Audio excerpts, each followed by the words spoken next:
Assalamualaikum warahmatullahi wabarakatuh. Bismillahirrahmanirrahim. Alhamdulillahirabbil alamin wa bihi nasta'inu ala umuri dunya waddin. Asyhadu an la ilaha illallah wa asyhadu anna Muhammadan abduhu wa rasuluh. Allahumma salli wa sallim wa barik alaihi wa ala alihi wa sahbihi ajmain. Bapak Ibu hadirin, saudara-saudaraku rahimakumullah.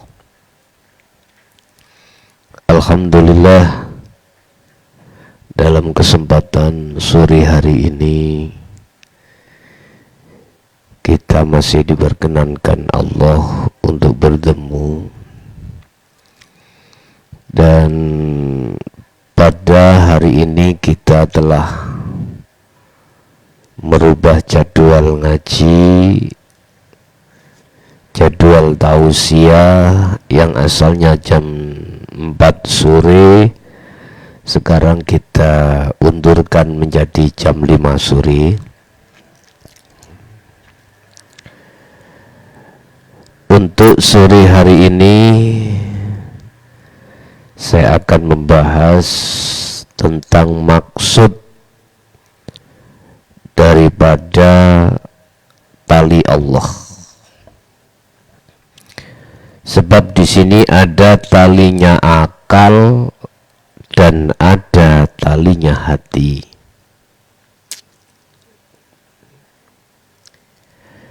Bapak Ibu, akal diciptakan oleh Allah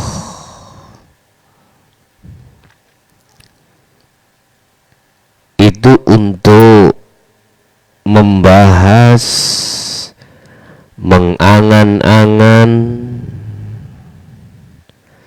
tentang hal-hal yang hanya bersifatkan dalil akli atau hal-hal yang bisa diterima akal. Dan dengan dasar dalil akli atau logis inilah akan menumbuhkan suatu hukum di dalam syariat yang terdiri dari beberapa hukum, ada wajib, ada sunnah, dan lain sebagainya.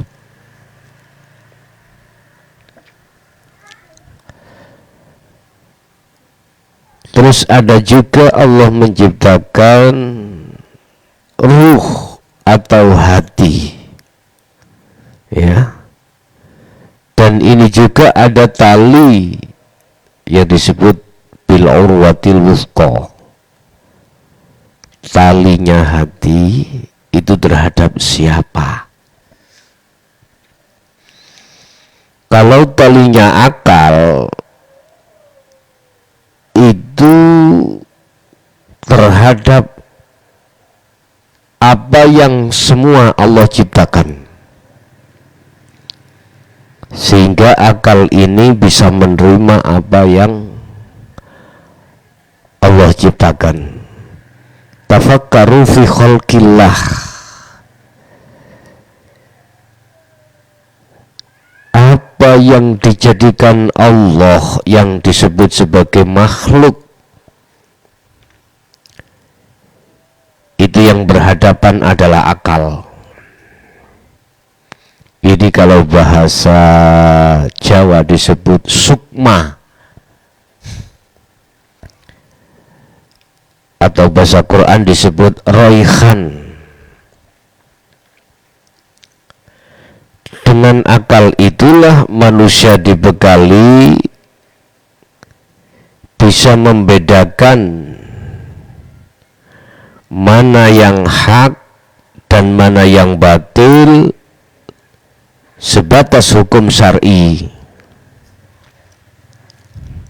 Jadi di situ dengan akal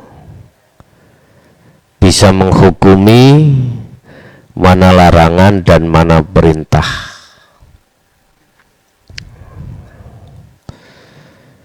Dengan akal itulah manusia akan bisa membedakan sifat kemuliaannya dengan makhluk yang lain. Dengan akal itu juga akan membedakan antara manusia dengan makhluk yang lain atau hewan. Dengan akal itu juga manusia dihukumi tidak seperti apa hukumnya hayawan.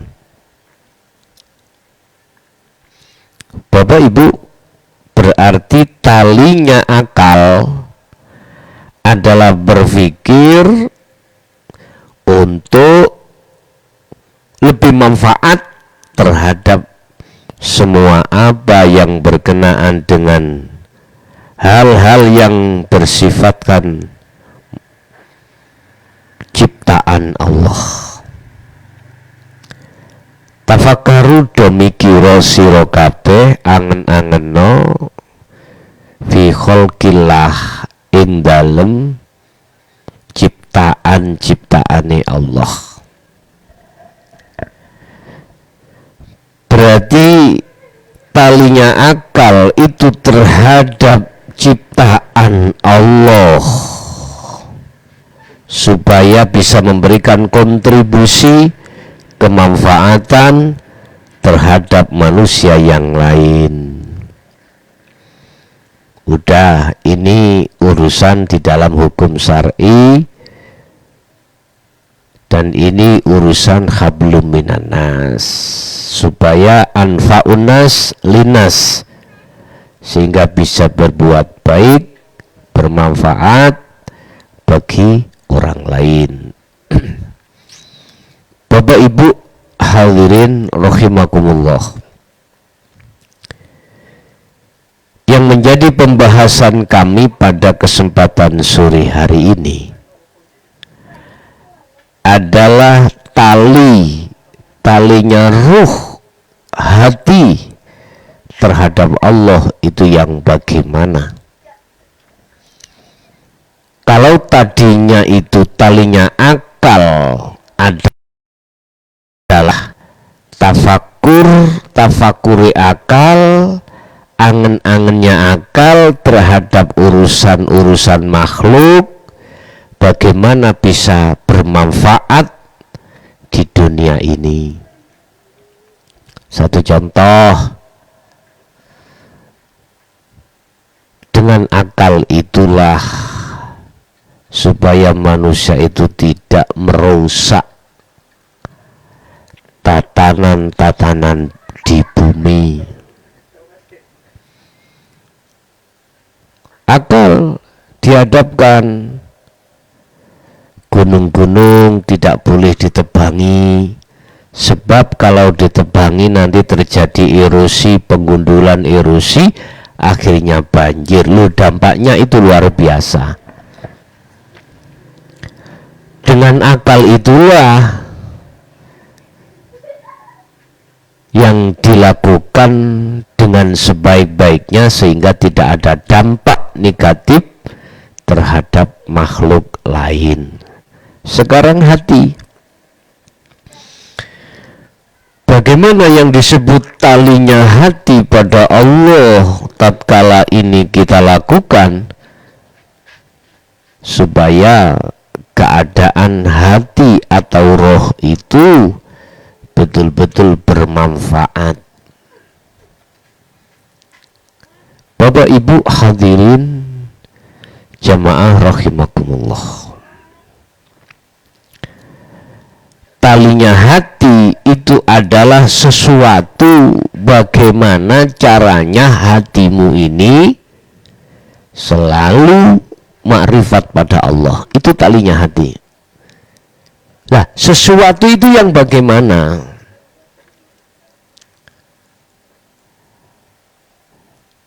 Sesuatu yang menjadikan hatimu selalu menghadap dan bersaksi terhadap Allah. Apa itu? Sesuatu itu. Pada intinya gini Pak, talinya hati itu sesuatu yang menjadikan hatimu selalu connect terhadap Allah.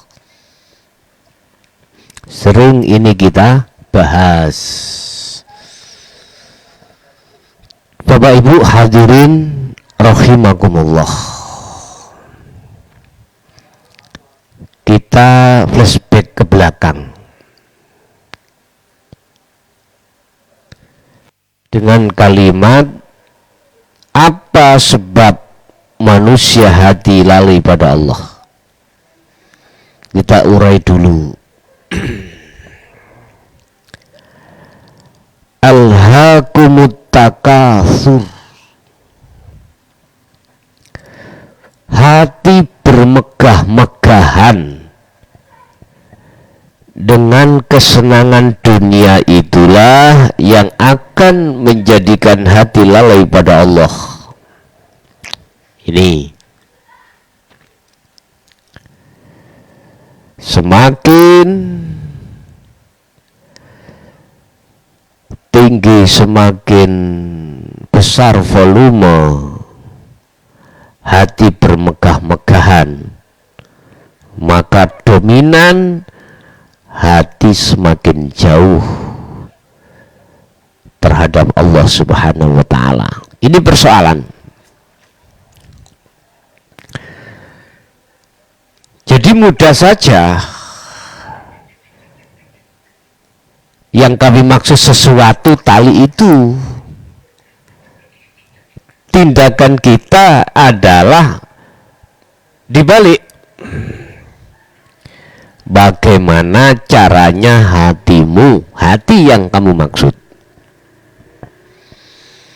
bagaimana caranya hatimu itu kosong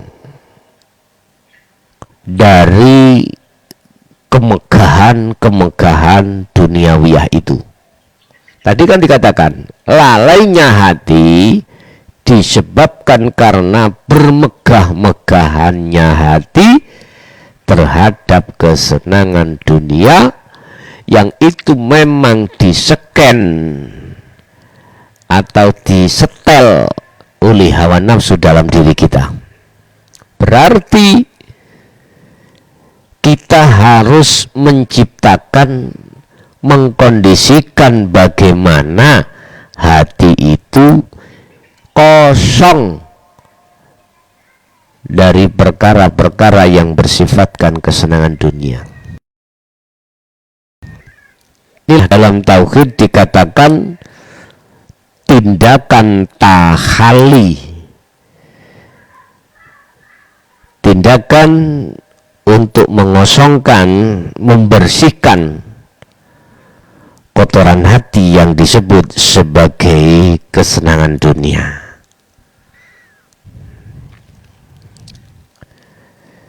Terus bagaimana caranya supaya hati ini bebas dari kotoran hati yang pada akhirnya akan menciptakan hati yang hasad, hati hasad, hati yang iri terhadap apapun, hati yang riya, hati yang takabur, dan lain sebagainya, sifat-sifat tercela. Bapak Ibu,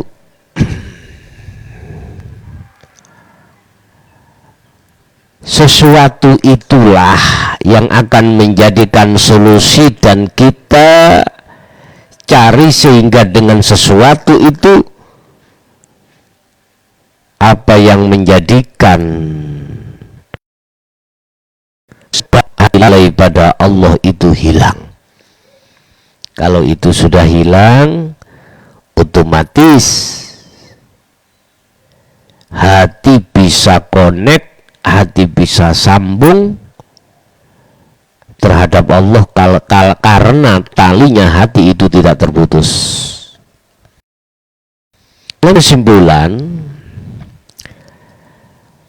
talinya hati pada Allah ikut terputus oleh hawa nafsu, sehingga hati kita ini terhadap Allah bermegah-megah dengan duniawiyah. Itu intinya seperti itu. Lah terus bagaimana caranya talinya hati itu nanti tersambung? Sebelum kita masuk di ranah tersambung, kita pahami dulu yang dimaksud talinya hati pada Allah. Tadi saya katakan kalau talinya akal terhadap ciptaan Allah, dengan akal itu dilakukan, diangen-angenkan dengan sehat, akhirnya dunia itu menjadi baik. Berarti talinya hati adalah tafakur, angan-angan dengan zikir. Sebab dengan zikir inilah akan menyambungkan, mengonekkan hatimu terhadap Allah. Berarti tali yang terputus tadi akan sambung lagi. Sebab dengan zikir inilah nantinya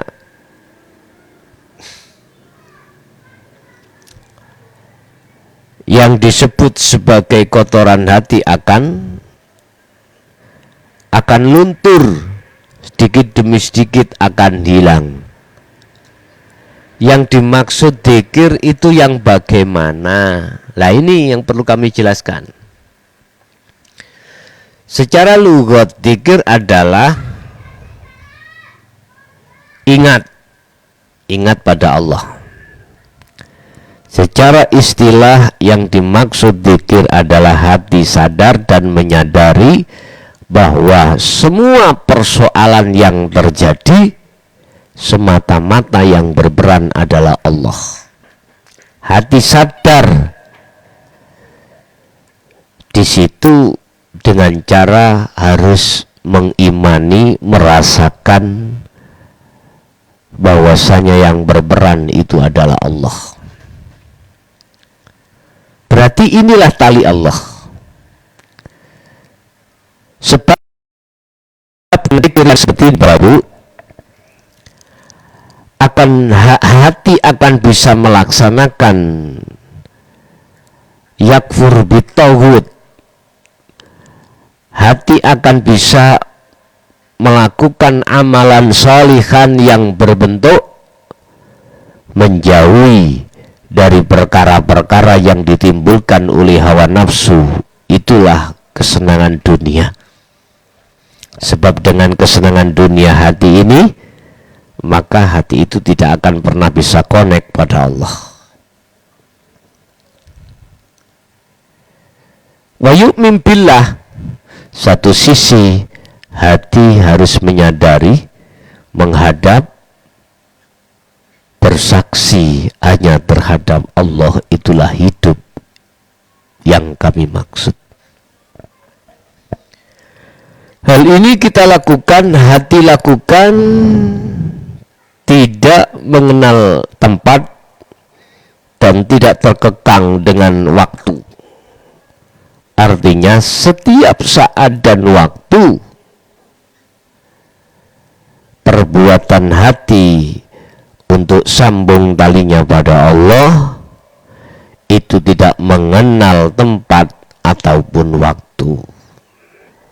Dimanapun Anda dan keadaan apapun Anda, bisa itu Anda lakukan. Bapak Ibu hadirin rahimakumullah, berarti talinya hati adalah zikir. Sebab dengan zikir itulah akan bisa hati melakukan yakfur bitawud wa yu'min billah. Hati menjauhi kesenangan dunia, wa yu'min billah, dan hati bisa menghadap terhadap Allah dengan benar. Lah, yang kami maksud zikir adalah sirul asrar, ya. zikir jahar, zikir sir itu sebagai faktor untuk mudahnya sirul asrar. Oke, itulah Bapak Ibu sedikit apa yang bisa kami sampaikan terkait masalah talinya hati pada Allah. Semoga bermanfaat dan kami akhiri ihdinas siratal mustaqim. Assalamualaikum warahmatullahi wabarakatuh.